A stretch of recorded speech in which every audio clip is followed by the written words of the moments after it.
Two Canadians, one YouTube channel, 1 million subscribers. Becky, Wright, and Kelsey MacDermaid, also known as the Sorry Girls, first met back in college in 2010 when they uploaded their first video to YouTube. Well, fast forward 7 years, YouTube is now their full-time job. Let's take a look. Hi there, my name is Kelsey. And my name is Becky. And we call ourselves the Sorry Girls. Why, you ask? Because we're Canadian and we say sorry a lot. So we like to think of ourselves as the queens of DIY tutorials. And we know that there are a lot of DIY channels out there, but we think that we're a little bit different because our DIYs are super original and something that you've not seen anywhere else before. And the Sorry Girls join me now. Welcome, ladies. Thank you so much for being here. Thank you for having us. Okay, so you began this journey in college. So take me through that first eureka moment where you said, let's do something and put it on YouTube. Well, we were in college our first year, and Halloween rolled around, and we wanted to do a costume together. And at the time, there really wasn't much on YouTube DIY-wise. So we thought, if we are going to the trouble to make this costume, why not share it with the world who might be struggling like we were? Yeah.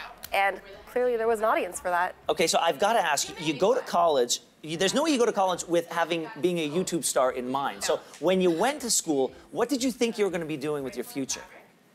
Good question. I mean, we were both just in school for film, so we were just experimenting with where filmmaking could take us.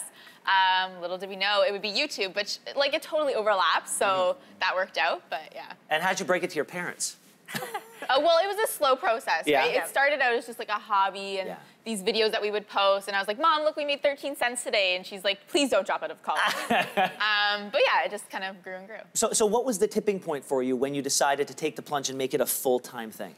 I think it slowly began to just take over our lives. Yeah. Like we would eat, live, and breathe making YouTube tutorials and thinking about YouTube tutorials and responding to our audience. And it just was so much that we couldn't actually have other jobs. It had to be a decision to do one or the other. And YouTube, honestly, is so much fun that it seemed like the right choice. You know, YouTube is fun, but it grows. There's so many channels, so many options for people out there. And I've got to wonder, how do you keep up with the ever-evolving tastes of your viewers to make sure that you're making videos that they still want to see?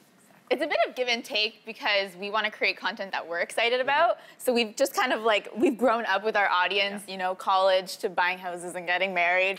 So it's just been like evolving with our audience and listening to them. If they want to see some content, we'll do that content. I think your content is great. I think you guys have real skill and real passion. They're really well-produced videos as well. But the biggest video on your channel is not a DIY video. No. Tell me about this. It's got 23 million views. What is it exactly? So this is back when we first started our channel. We actually had a pet hedgehog together. Adorable little thing, and then our neighbor had a kitten.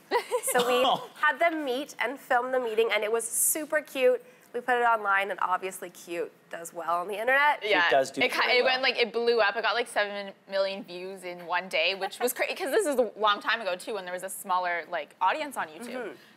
So yeah, that was a little crazy. Although now we're like, we don't have a hedgehog, and this isn't DIY, but it's still cute to look at.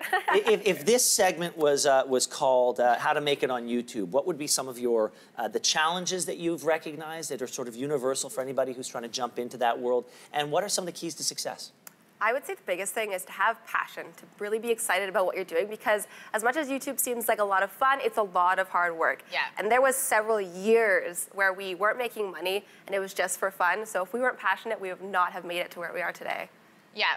We also like to try to find like a niche. I think that's why we made it successful, is because there wasn't really DIY content on YouTube at the time, or at least not enough. So we found our niche and we kind of just rolled with it. And I think that's one of the reasons why we got successful. So where do you go next? Where does your channel go? Where do your, because you're working with furniture so much, I've got to think there's collaborations with other companies that you could be doing. I would love to. Yeah. Really, we just see ourselves as entrepreneurs, and we look for opportunities, and we're like, what can we do here? Who can we collaborate with?